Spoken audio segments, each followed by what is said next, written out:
Disappointments can be God's sign that He has something bigger and better in mind. When we expect something good to happen at a certain time and it doesn't happen, we feel disappointed. Now, if you don't know God and therefore you are the God of your own life, that can be a big problem because you know that you can't control all things. If you do know God by trusting His gift and Son, Jesus Christ, then you can have hope that something bigger and better will come along, because Jesus has shown that He has the power to control things and He has your well-being in mind.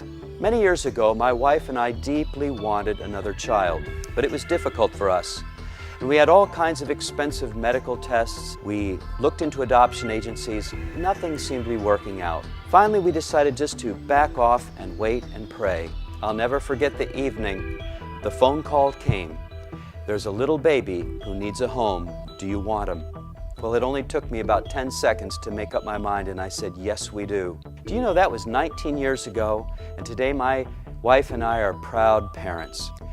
Jesus had a friend named Lazarus who became very sick. His sisters sent for Jesus, hoping that He would come to heal their brother. Instead, Jesus waited, and Lazarus died.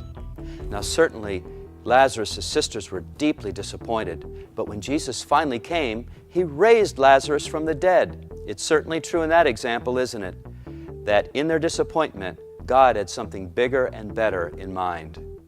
When you are disappointed, of course you're going to feel sad and frustrated for a little while, but don't stay that way.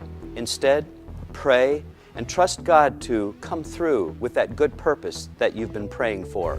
Eventually He will, and often in surprising ways. Remember, disappointments can be God's sign that He has something bigger and better in mind.